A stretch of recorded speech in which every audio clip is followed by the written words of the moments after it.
Dublin Bay is a very important place. We're just worried about the bay. The idea that drilling would be allowed here, it doesn't seem to make sense. In the event of an accident, and accidents do happen, and we've seen a number of them around the world, what's our potential loss? And look at that balance as well. And I think the price in a potential loss situation here is too high. Oil occasionally goes wrong. Now, the oil companies will tell you that's a very, very small chance of that happening, but it's a chance nonetheless. In general, oil rigs are safe, but they do have accidents.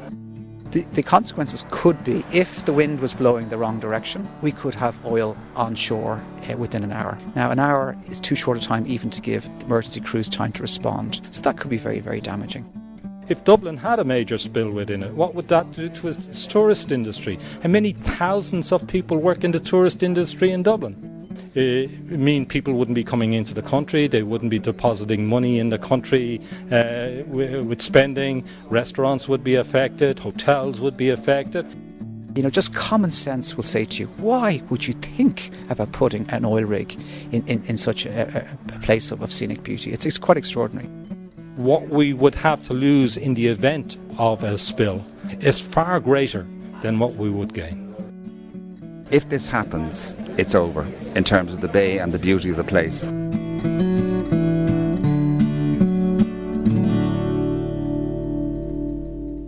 I'm Paul Wright and welcome to the first programme of Dublin Bay Watch.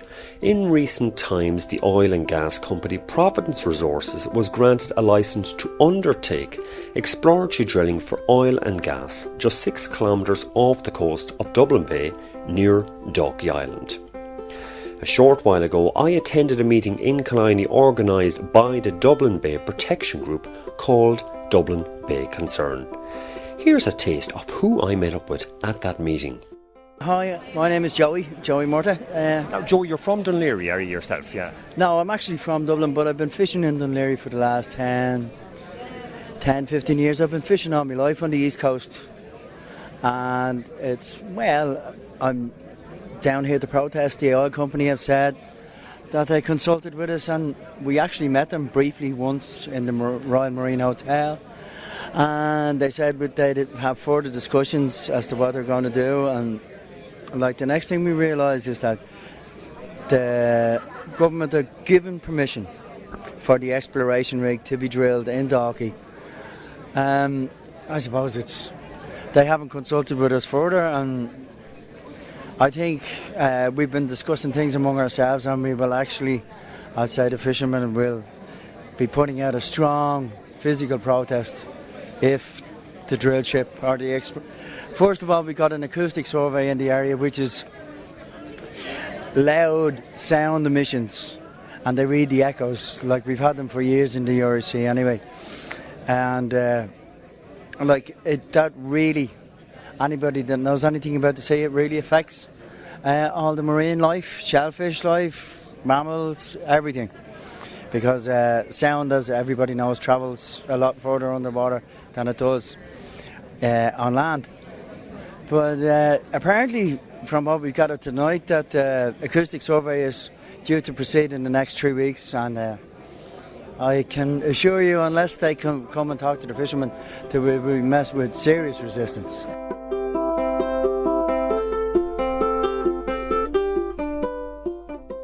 The object of the game is to take back our own resources. This is the whole point of the exercise. You know what I mean? They belong to the people of Ireland, and we've given them away, lock, stock and barrel. I've actually met the people that are servicing the Corrib gas rig in Scotland, because one of my fishing trips we were landing into Ayr in Scotland, and it was being serviced by vessels that were leaving Ayr, and it was all the guys that were working there were Russians and Ukrainians. There are no Irish people working on the Corrib gas field, none. There will be no people working in Dalkey. There are no Irish people working in Ballyroe.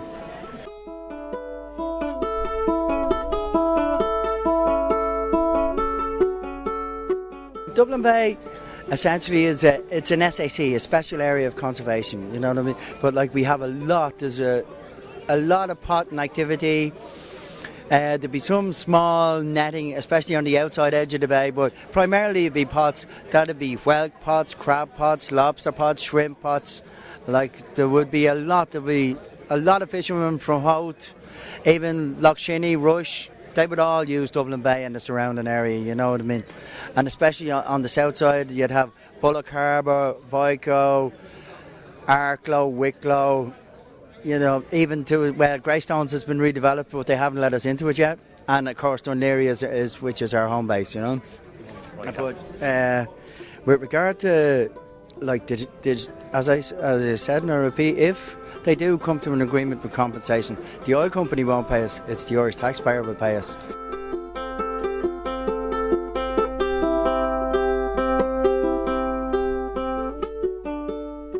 Now, what about the proximity? This is the key issue that's coming up. Proximity, 6 kilometres, how dangerous or what? What's your own view?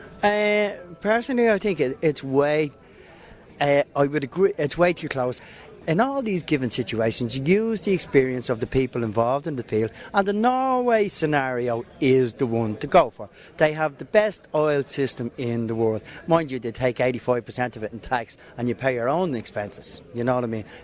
That's why they're the richest country in the world. That's why they have the best education system, the best health system. And I've always compared my own industry with the Norwegians because we actually have more national water than Norway does.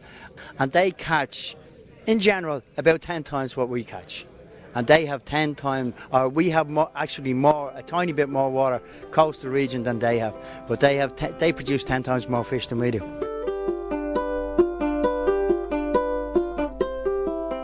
And here's a song called Environmental Suicide, written by balladeer Cliff Wedgbury in support of the Dublin Bay fishermen.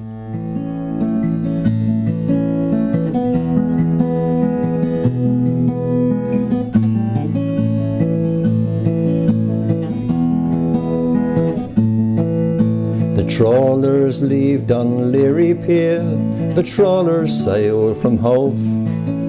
But will the harvest still be there when the drillers kill the coast?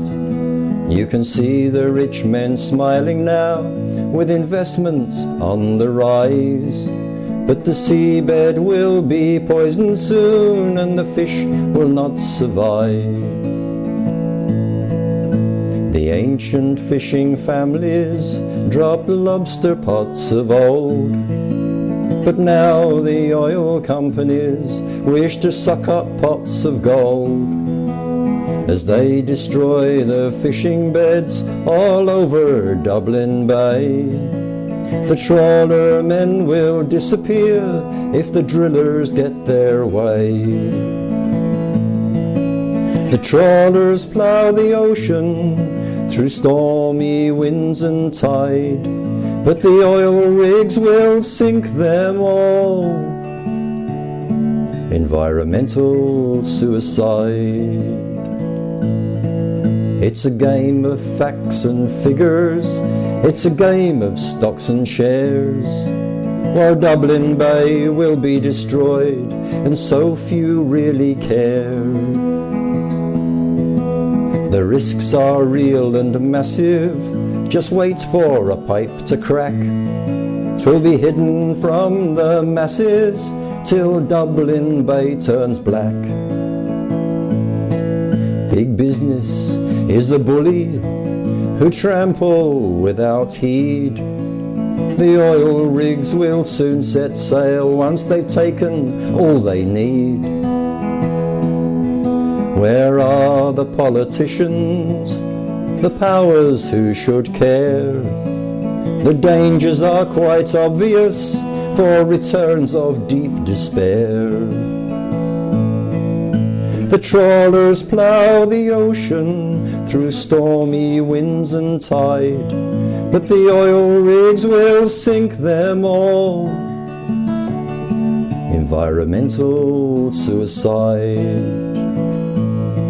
No drilling, please, we beg you, in our precious Dublin Bay. Why should the men with money always get their way? With wealth and lust for power, over those who have no say. There's never any balance when greed gets in the way. Our country will not profit, our country will not gain. The companies have got it made and we'll all be down the drain. It's just a massive rip-off, no one seems to understand. The billions that will disappear while we get blackened sand.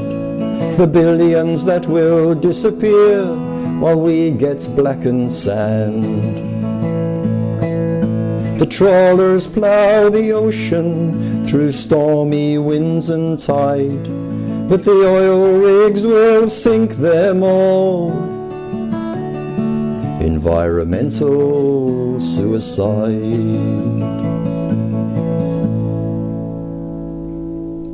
Hi, my name's Aisling Murphy, and I'm just like a concerned citizen like anybody else. I'm a local as well. My parents have lived up here for 20 years, and like everybody else that's at this meeting tonight, we're all here and we're quite shocked at the lack of awareness generally about what is going on under our noses. And basically, in a nutshell, what is going on is that we, the Irish people, have 21 billion barrels of oil that we know of so far, and this is according to the oil companies' own statistics. The oil companies have been given offshore exploratory licences and drilling licences for this oil, wholesale. In other words, they don't have to give not only money to the Irish people from the oil, they own the oil. They don't have to give us a preferential rate. They don't have to guarantee supply to us. We are basically giving away the family silver of our children and our children's children for absolutely no gain. And when I say no gain, no Irish jobs, like Joey has just said, there's going to be very little taxes, because any oil that they do find, they only pay tax, corporation rate tax on the profits. But the profits are after they have been after they've deducted all of their exploration expenses for the previous 25 years. So, you know, you're talking nil. You're talking absolutely nothing. And, you know, all of these things, you'd imagine the Irish people would know about it, but there's a kind of a strange secrecy and silence in the Irish media. People don't seem to be aware of it, and we're here and we're trying to get people to put the word out through social media, through joining campaigns such as the Dublin Bay-concern.ie, which isn't just about Dublin Bay, it's about all of the Irish oil resources and about getting the government to stop giving away our resources for nothing. And I'd just like to add a point in the same vein there. If my industry, the fishing industry, is compensated by the oil company, they won't pay it. The Irish taxpayer will pay me for the disruption that they cause.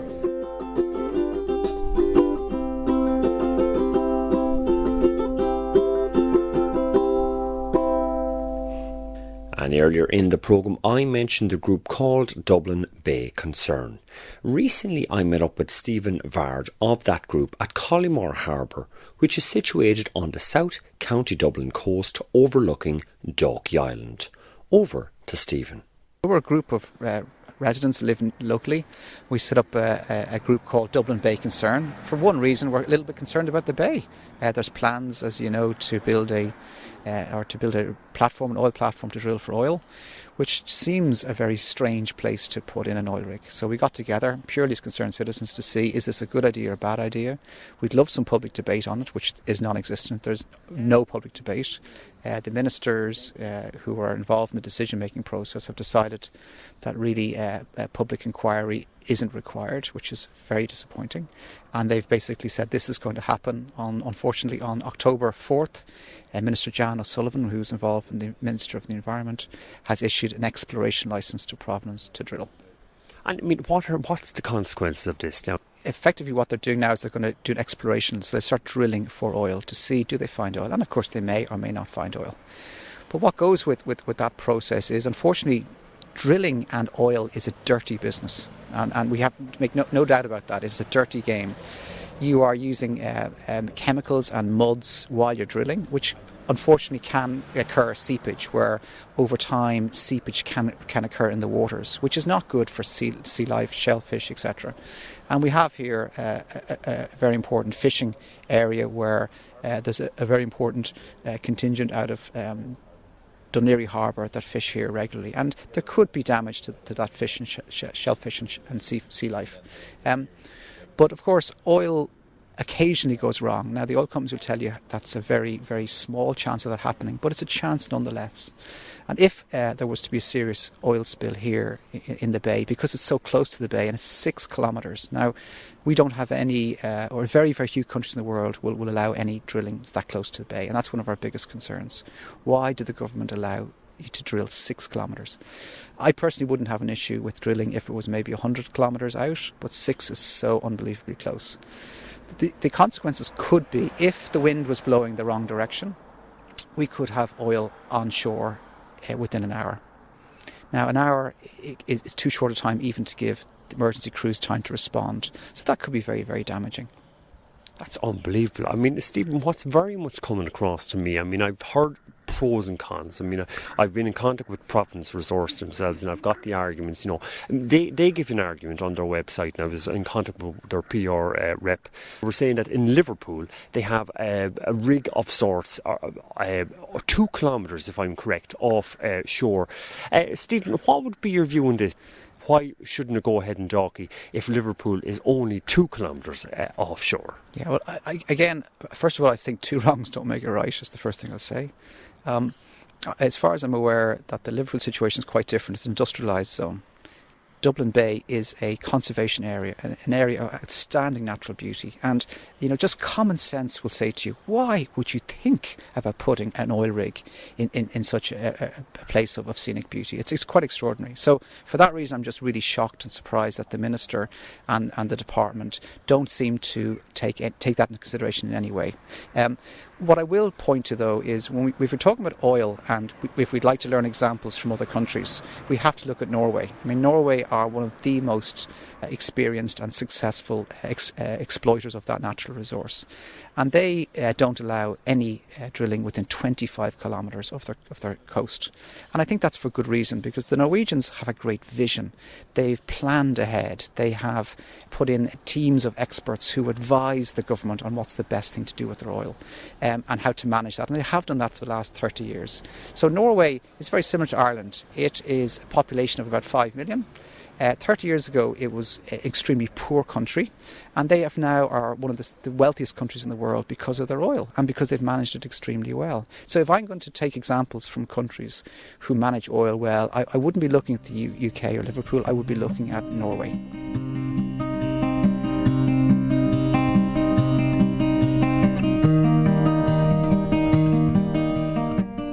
Yeah, I'm not personally, I don't have issues with drilling for oil. I mean, the country needs revenue. And if we can, I mean, we need it badly, don't get me wrong. If there is oil in our waters, that could be and should be exploited.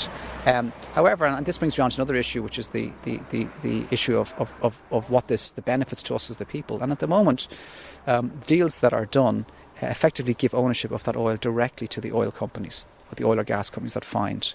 We have no ownership whatsoever. So effectively that resource is gone. So even down to basic security of supply, you know, every country in the world needs oil, as we do. We import all of our oil. So having security of supply is very important and very valuable to a country. So in other words, 4 years down the line, whatever, 50% will be going to the Irish Exchequer, no matter what. Yeah, exactly. And that doesn't happen. So the terms that are built in at the moment, there's no security of oil for any of the people in Ireland. And that to me just doesn't seem right. And I think those terms need to be reviewed. So on that level, we need to really look at how the deals that we're doing and the terms of those deals. Right. And Stephen, you were saying as well that your group, Dublin Bay Concern, a non-political group, it's just ordinary citizens. Tell us about the all-encompassing ethic of Dublin Bay Concern. Yeah, well, I think we're just worried about the Bay. The idea that drilling would be allowed here, it doesn't seem to make sense. You know, one thing that seems to be lacking with a lot of political decisions is actually just common sense. that to drill so close to shore is quite ludicrous. To offer terms and deals to oil companies where we, the people, don't benefit. We get very little back, very, very little. The tax rate in reality will be very, very low. We've no security of supply, which is extraordinary. I mean, if you're going to have oil, we may as well get the benefit from it. And then the last issue, of course, are jobs. That there is this misconception put out by the oil companies that, there'll be loads of jobs, loads of employment. That's not going to happen in this particular situation. In Dublin Bay, there will more than likely be highly skilled teams that will be flown in and out, flown to Dublin Airport first and foremost, and then helicoptered to and from the rig. So in fact, locally there will be virtually no benefit whatsoever to any of the people who live along the bay.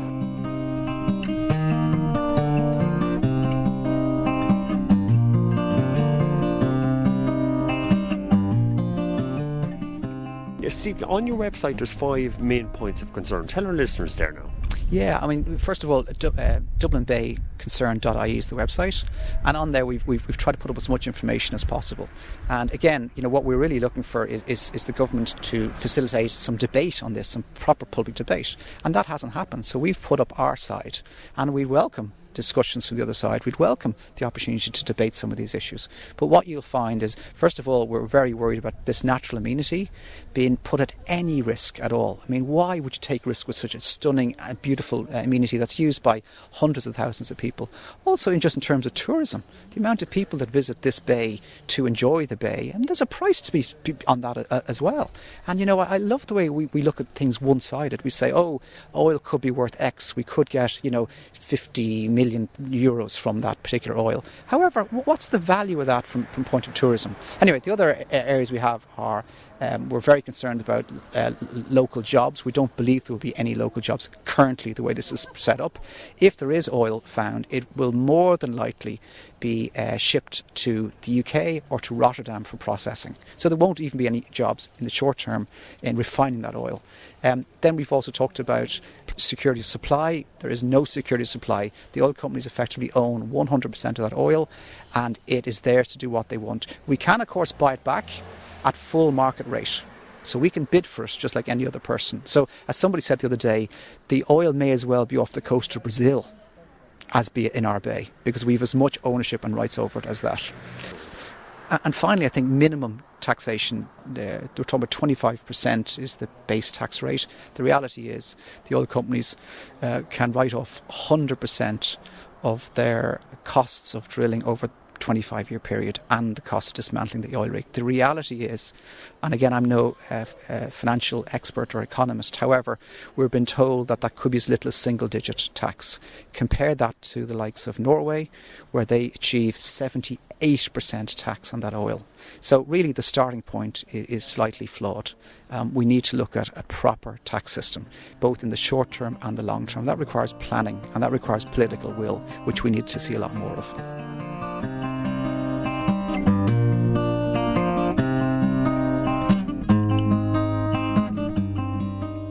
I think the Minister's a very difficult job, and we need oil and gas. And if we have oil and gas, which we do have, we know from Mayo and Corrib, there's significant fines that are to be brought ashore.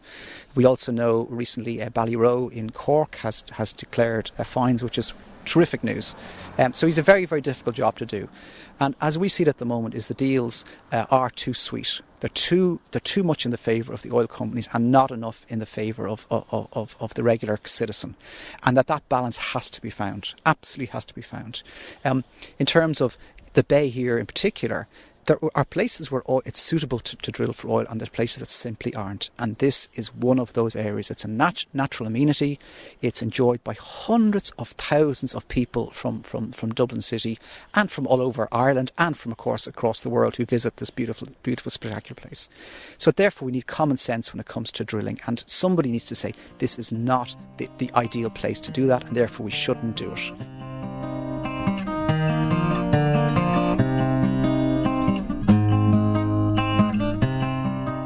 And we're just here at the moment, we're doing this interview just overlooking Dalkey Bay. We're here down at Collymore Harbour in Dalkey. It's gorgeous. It's midwinter, but it's a beautiful day. The sun has been shining up until very recently. We're starting to shiver now. And we're just looking across in Dalkey Island. It's gorgeous, piece of heaven and earth. Now, you had actually a German film crew over recently. Tell us how it went. They're quite shocked. Genuinely shocked when they first of all see somewhere as stunningly beautiful as this, and then the idea that you could put a oil rig in that bay. And they were quite, in fact, I have to say I was embarrassed as an Irish person to have to sit and explain that our government, I think this is a good idea, and that I'm trying to make sense of it. It was quite embarrassing because the look on their face alone said it all. They were really shocked, like, what are you doing? Why would you even think about destroying somewhere as beautiful as this? But I will say, and one thing that upsets me a little bit in the media is they talk about, Dalkey and the references to wealthy people that live in Dalkey, and that then somehow their beautiful views have been destroyed. And I think that's disgraceful. This is actually, we've sat here for the last 20 minutes. We've seen hundreds of tourists arrive here. All of Spanish, Italian, you name it. From everywhere. And this is, for tourists that are holidaying, and very often we know that the trends in tourism are people will just holiday in Dublin and then will take in the natural amenities. They'll come down to a coastal area like this, or maybe another areas like Howth and other beautiful areas. They may do the Wicklow Mountains, and then they jump back on a plane and they're gone. They're here for literally a weekend. So this is a very important part of people's experience of visiting a country like Ireland. So the idea that you do anything that could potentially damage this is quite insane.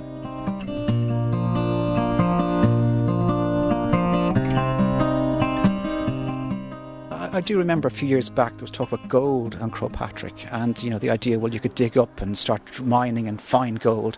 There are certain parts of our heritage that are effectively sacred, and the idea that you would drill for gold, be it it's quite extraordinary, and I think there are parallels with this here. That there's the opportunity to take the risk of destroying such a beautiful bay, really for money, and there's something fundamentally wrong about that. And I wonder, we've seen what this country's been through the Celtic Tiger and the end of that, and I think we've learned a lot from that period about what should be sacred.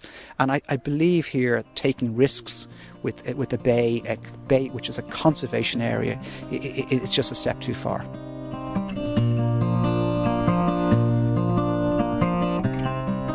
At the moment, there's plans for drilling 6 kilometres offshore. Now, what would be a safe distance in your estimation? I think, again, you'd have to look at the Norwegian models. The Norwegians, as we know, have been extremely successful in managing their oil resources. And, of course, they have found lots of oil. So, if we were lucky to find oil, and God knows we need oil at this stage, and our country needs oil. So if we can get the tax regime correct, where we can make significant benefits to us, the people of Ireland, that would be fantastic. And in that situation, I think we'd have to look at the Norwegian model, which is 25 kilometres offshore is where is the closest to land that they actually end up drilling. So I'd be very happy if we were to look at a model like that. In fact, I'd be happy to look at Norwegians overall as an example of doing oil extremely well.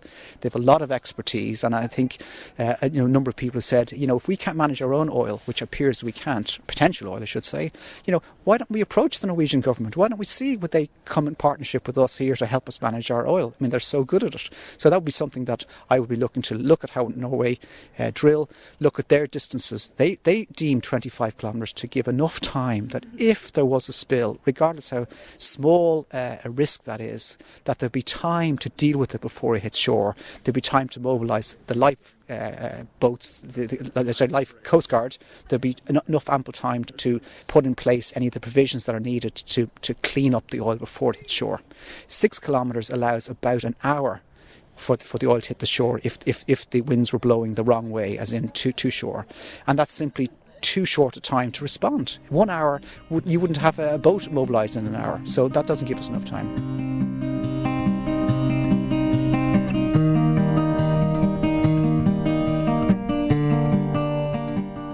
Stephen, is there not any legal protection against industrialisation of the bay at the moment, or why is this going ahead? And the reason it's going ahead is because the government, who have the responsibility to issue foreshore licences, feel happy enough to give permission to oil companies to drill.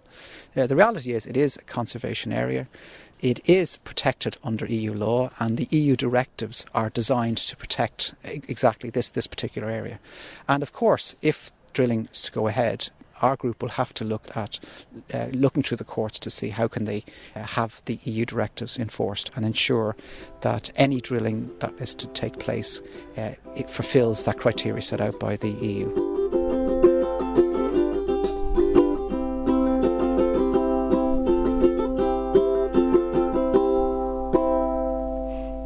And for any of you who've just tuned in, I'm Paul Wright, and you're listening to the first programme of Dublin Bay Watch.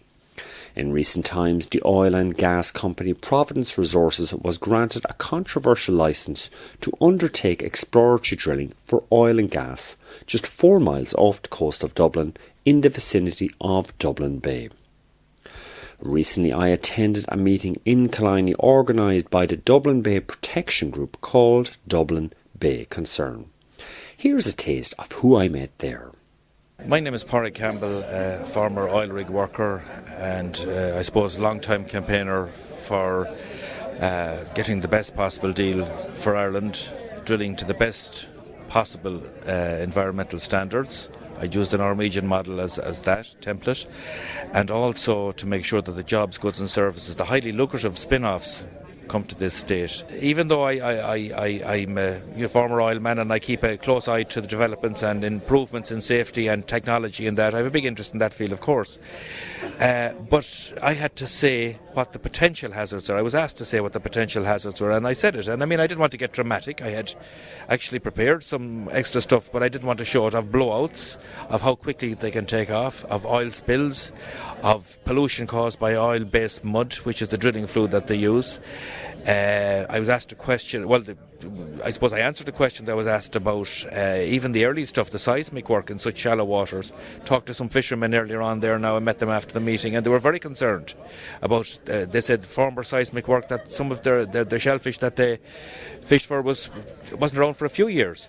So basically, I had to say it as I saw it. The dangers, I just was very short time, but I had to say what can go wrong. The type of rig they use is called a jack-up rig, and it's for shallow waters, and I explained how that works. People, I suppose, can Google images, jack-up rigs, and they'll see what they look like. The safety equipment on that, the main safety to stop a blowout, is called a blowout preventer valve. And I made the point that on a jack-up, these are actually under the drilling tower, the derrick, whereas in a lot of the deeper rigs it's on the seabed. And even that, I made the point about the Deepwater Horizon for BP in the Gulf of Mexico, that can fail as well. So just to get it across to people briefly, without losing them obviously on the technical side of it, what can go wrong, you know. And Pádraig, also as well, the proximity. I mean, it's not like 25 miles or 40 miles as in some more southerly based Irish coastal waters developments. This is actually 6 kilometres off. I mean, what is the significance, the potential consequences of this, if there was to be even just seepage, forgetting about blowouts or whatever? Well, again, and I used the older stuff that I was used to, miles. So I said 4 miles, and I think that sounds nearer even. We worked out there, maybe it was further out, 10, 12 miles out beyond the Kish on former drilling in the 70s, late 70s. Again, the point was being made by I think, the relevant minister. It's a strange situation here that it comes under environment because of the proximity to shore, rather than the deepwater usual type of that just goes to the Minister for Energy, because there's actually 2 different departments involved here. Proximity, by most standards, it's very close. In developed or so-called developed countries, the standard would be around 25 kilometres. That there'd be no drilling inside of that, and that seems to be the information that came out tonight. That is too close for comfort. What can go wrong, apart from, as you say, a blowout? You could have spillage from just an ordinary diesel spill, like I suppose you can have, again, from any ship that's around. But the nature of the work is hazardous. It operates all weather. Helicopters come and go. Supply boats fuel it up with diesel. The drilling mud, as I mentioned, that drilling fluid that they use can be discharged. Sometimes oil-based muds are used, and I think a very important point is that the way it operates in our waters, that there's no Irish officials aboard these installations like there would be in other countries full time. at the demand of the department, monitoring everything from the drilling activities, what kind of formations they're going through, any fines, to safety, to pollution control, all of that. None of that. The department relies completely on what the oil companies tell them, which is a huge shortfall in monitoring. So when you don't have people out there, you don't know what's going on. You don't know really. Okay, companies. I know myself are try their very best. Drilling companies who are on hire to oil companies, they have the best. It's in their interest, obviously, to have safety. They don't want to cut corners. But in the past, and reports like the Cullen inquiry into the Piper Alpha disaster in 1988 showed that corners were cut. Now, after that, things did improve, and in the main, standards are high. But it can happen very, very quickly. And because we're so close to the shore, depending on where the tide is, the wind, all of the different factors, we're not just talking about Killiney, Dalkey, Dunleary, it's the bay. And it's up past Howth, down towards Wicklow. That's the way it works. It's that close. So you just have to I suppose, realise that any kind, from small to large hazard, there is a potential there for danger.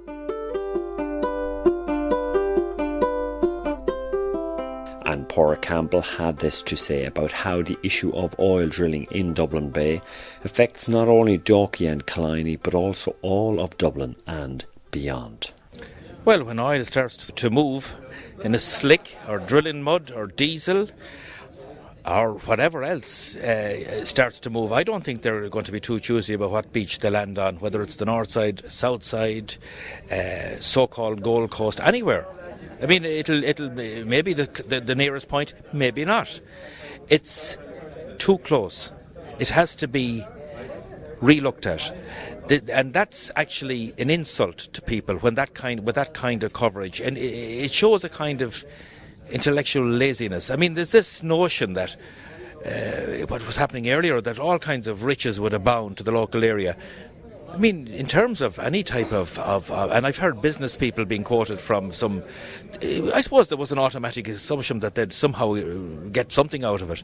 It might as well be in the Sea of Murmansk for all the different benefits that won't come to the area. So, I mean, it's like, I suppose a lot of people were here tonight who were involved in business. They understand risk, they understand reward. It's all risk, no reward.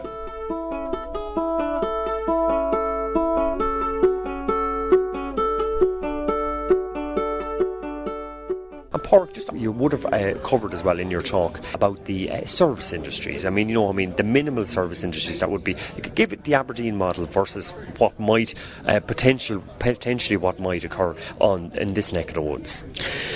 Well, I know myself. Even in Ireland, we did have a service industry backup, and the rig workers had a lot to do with that through the Irish Transport Union and then SIP2 of getting guys onto oil rigs, and there was a ratio of around. Each offshore job, there was 10 ashore. So the type of, like for Aberdeen, like there's 1% unemployment in Aberdeen, but there's no oil and gas going in there and there's no drilling off it. It's a service hub. A small airport when we went there in the mid-70s now is an international airport. You have all kinds of backup industries, training, there's obviously accommodation, hotels, apartments. There is firefighting and survival training courses. There's manufacturing. There's supply services for food, equipment. There is obviously the supply boats that come out of the harbour, container yards, storage, pipe yards. Aberdeen works in conjunction with Peterhead, a port further out. That whole Grampian region. And then the other side of Scotland, where large platforms were constructed, even though the tax money went to London, well over 200 billion plus has gone into the local economy, the Grampian region, from oil and gas service work. The problem in Ireland is where there was ports like Cork, Feenit, Foynes, Galway, Dublin Bay, when they did service the operations further out, and Killybegs in later years, which gets a little bit of work for the Corrib field. But in the main, an awful lot of the services now are being outsourced out of Ireland, and yet that can be written off against the tax deals they have here. So it's like insult to injury, a bad tax deal, a rotten tax deal actually, and then the spin-offs going elsewhere, which can be written off against the tax. So if ultimately the Irish taxpayer will pay for the oil company's operations, it's economic lunacy. Suicide, right. And just Pádraig also as well, I mean, what can people do? I mean, people are listening to the programme now, you know, I mean, concerned Dublin people, you know, I mean, they're saying, God, you know, this is very, very serious. What can they do? It interests me tonight how, even though it was obviously a meeting about the danger from close inshore drilling, or that close, you know, 4 miles out, it'll be very visible. The nearest you'll ever see a rig normally like that would be when a rig is stacked up over winter for maintenance and that. As happened in Galway Bay in 1977, a rig we worked on, the Zapata Lexington, you know, it was there for routine maintenance, and it just lit up at night and you could see it. It was known as the Ballyvaughan Christmas tree. And that's fine, even though, you know, still obvious potential for hazard, but it wasn't in operation. And a lot of work was being done to a high standard. Now, but the whole meeting then broadened out to the type of deals that this country gives out, to the type of deals the oil companies have got, to the type of oil company-led agendas, but nearly even control of the whole operation. It's as if they dictated the terms when they were changed from Justin Keating's good terms in '75. We've moved to a place now where there's such a beholding, and I've seen it myself. I've been involved in various kind of committees and advisory groups and stuff over the years, and I'm sad and sorry with now they've been good people. Again, I'm generalising, but the overall state's approach via our civil service and that is just beholding. It's like they're in awe of some of these oil company people, and the oil company people call the shots. We don't really know much. They're nearly doing us a favour. There might be some kind of security of supply, but don't kind of annoy them about stuff like servicing or safety too much. We have our own things to keep, and they'll report back. And it's that type of cap in hand nearly approach. There are some who've tried to maybe understand the whole thing better, but there is a lack of awareness. The Norwegians, by contrast, way back in the early 70s, realised that nature had provided such a bounty. They didn't believe the oil companies. They set up their own state company, Statoil. They set up a directorate which was separate to the oil and gas industry, separate to the state government, separate to the civil servants. They hired even though they had very little money at the time, they were a poor country. Forestry, fishing, shipping, that was about it. Mountains, you know, it was poor, a bit of farming. But a huge sea tradition, but as we know from the Vikings. But they set up this directorate, got the best brains, and the rest is history. And they call the shots. And the oil companies still come. Here, complete. It's nearly like, you know, where some countries are invaded on the pretext of some form of reason for a dictator, but it's felt that it's to grab their resources. It's here, we give it away without a shot being fired, you know.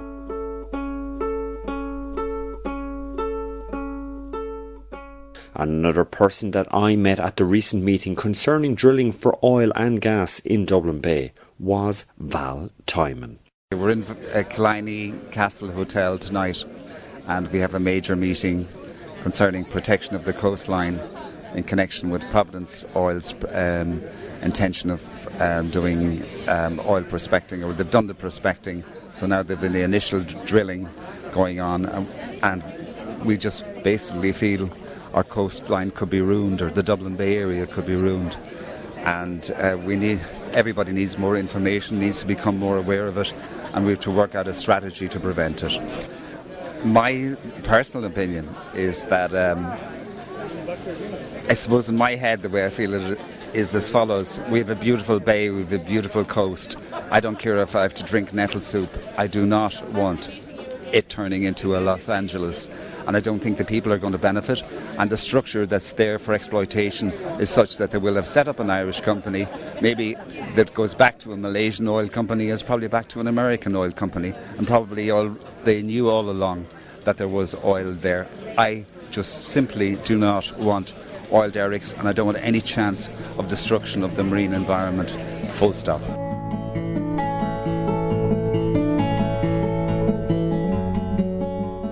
It's such a beautiful coastline, it's one of the most beautiful places in the world, and I do not want any interference with it, full stop. Right. Now, also, Val, there's the issue as well. There's a lot of letters that were written into the Minister's office there prior to the application being given for drilling to go ahead. The application would have been given in October 10th. What do you think yourself? I mean, is the Minister listening to the voice of the people, or is it just more books for the big boys? I personally believe that there has been a manipulation of the whole situation. That the media, even when I look at recently at the media, it's put in such a way that it looks like, oh, they're all the rich people, which were not, in Killiney, Dalkey, places like that, and it's to try and drive a wedge within the community, whereas the whole bay will suffer. But I believe that that's part of a plan. I mean, there's massive amount of money in the oil business, and they will be well prepared for what we're doing. But I think there's going to be trouble.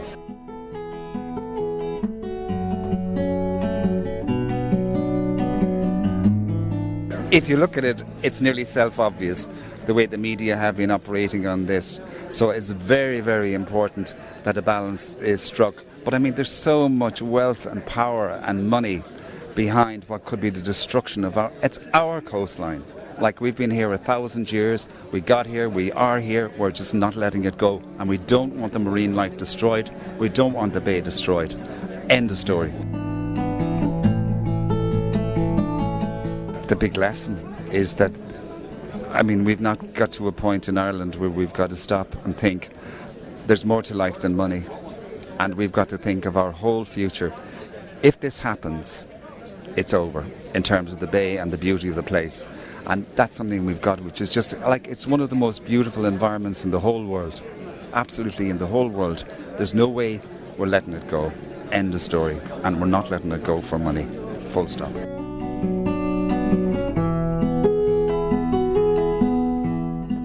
There's probably so many people in Dublin and Ireland who have never seen Killiney Bay. I mean, it's just utterly, like, if you're on the west coast of America, you have to drive from Los Angeles right down to Mexico. It'll take you hours to meet and see the equivalent of what we've got within 10 or 12 miles of the city. Like, so many people here just haven't a clue how beautiful it is. They've got to come and see it. And they will, if it's going to be within 4 or 6 kilometres, because it's within that belt, I mean, to look out from Vico Road, which belongs to all of us, and has belonged to all of us, and will belong to our children and children and children and grandchildren. There's no way we can allow this to happen. And the things that can happen with, it's not that I'm anti-big business, but this is far more important than anything else. This is absolutely our patrimony. This is what people fought for. This is what people died for. And I think this time the politicians are going to get a ferocious boot in the ass unless they row in and protect the position and protect the people. And it's not just people out here, it's people all along our coast, from here to Hoth. But it's also a patrimony that belongs to the whole country and totally important. That's it. I better stop because I'm very upset about this issue. Val, what's your opinion on actual offshore drilling as such, at a safe distance or whatever? I'm totally for it. Our position should be exactly akin to Norway. In other words, the Norwegians want it, the Norwegians control it, the Norwegians own it, and they will not allow drilling which interferes with their coastline. I mean, it's just crazy to allow. What distance do the Norwegians go? I don't know, it's something like 25 kilometres or something like that. That's absolutely fantastic, no problem. I totally agree with it. I want the wealth coming in, but not at the cost of destruction. No way.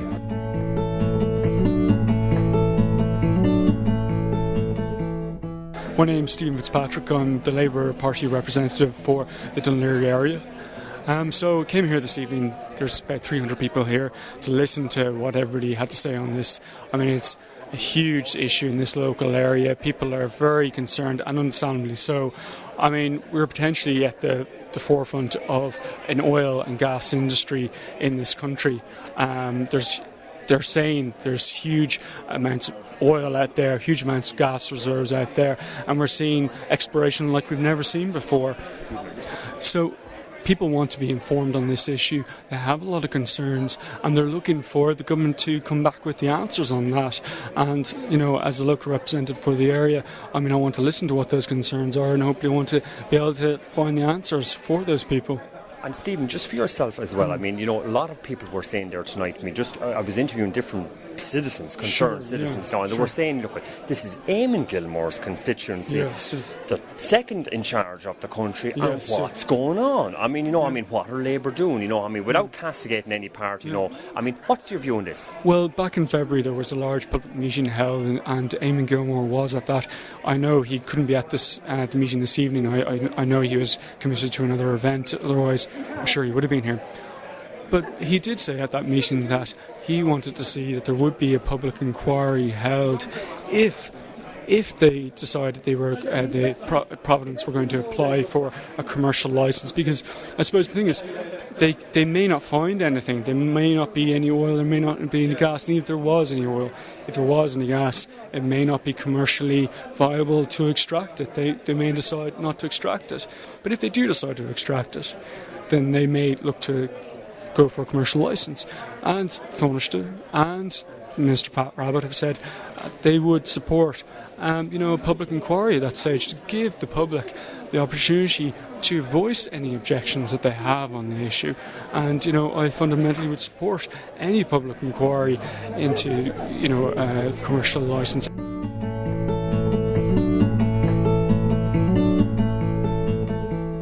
I don't want to see any rigs out there. I mean, generally speaking, if there is oil and gas reserves off our coastline, I would love to see that we would get a benefit for the Irish people.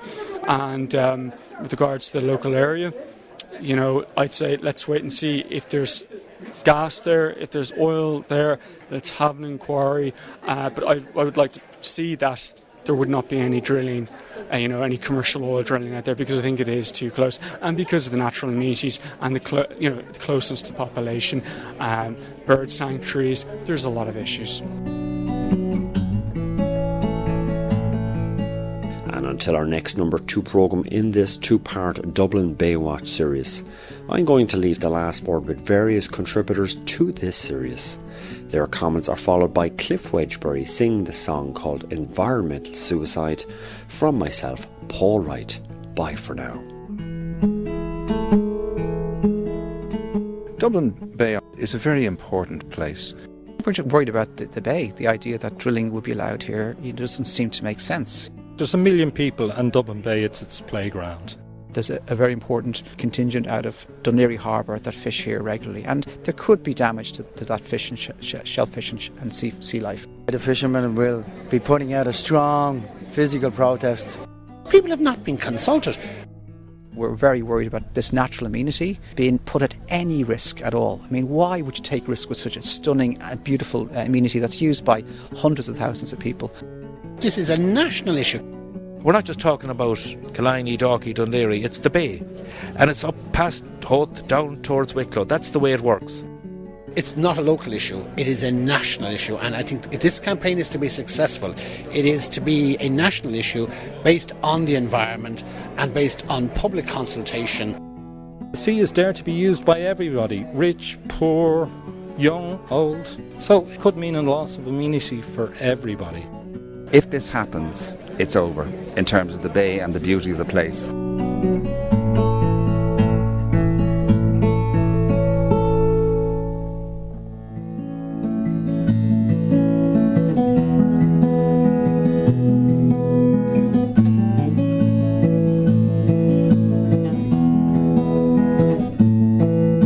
The trawlers leave Dún Laoghaire pier, the trawlers sail from Howth. But will the harvest still be there when the drillers kill the coast? You can see the rich men smiling now with investments on the rise. But the seabed will be poisoned soon and the fish will not survive. The ancient fishing families dropped lobster pots of old. But now the oil companies wish to suck up pots of gold as they destroy the fishing beds all over Dublin Bay. The trawler men will disappear if the drillers get their way. The trawlers plough the ocean through stormy winds and tide. but the oil rigs will sink them all. Environmental suicide. It's a game of facts and figures, it's a game of stocks and shares, while Dublin Bay will be destroyed and so few really care. The risks are real and massive, just wait for a pipe to crack. 'Twill be hidden from the masses till Dublin Bay turns black. Big business is the bully who trample without heed. The oil rigs will soon set sail once they've taken all they need. Where are the politicians, the powers who should care? The dangers are quite obvious for returns of deep despair. The trawlers plough the ocean through stormy winds and tide, but the oil rigs will sink them all. Environmental suicide. No drilling, please, we beg you, in our precious Dublin Bay. Why should the men with money always get their way? With wealth and lust for power over those who have no say, there's never any balance when greed gets in the way. Our country will not profit, our country will not gain. The companies have got it made and we'll all be down the drain. It's just a massive rip-off, no one seems to understand. The billions that will disappear while we get blackened sand. The billions that will disappear while we get blackened sand. The trawlers plough the ocean through stormy winds and tide, but the oil rigs will sink them all. Environmental suicide. They're saying there's huge amounts of oil out there, huge amounts of gas reserves out there, and we're seeing exploration like we've never seen before. The oil companies effectively own 100% of that oil, and it is theirs to do what they want. We can, of course, buy it back at full market rate. So we can bid for it just like any other person. So, as somebody said the other day, the oil may as well be off the coast of Brazil as be in our bay, because we have as much ownership and rights over it as that. Amend the legislation so that the take for the state is of benefit. As we see it at the moment, is the deals are too sweet. They're too much in the favour of the oil companies and not enough in the favour of the regular citizen. And that balance has to be found, absolutely has to be found. Getting the government to stop giving away our resources for nothing. The oil may as well be off the coast of Brazil as be in our bay, because we have as much ownership and rights over it as that.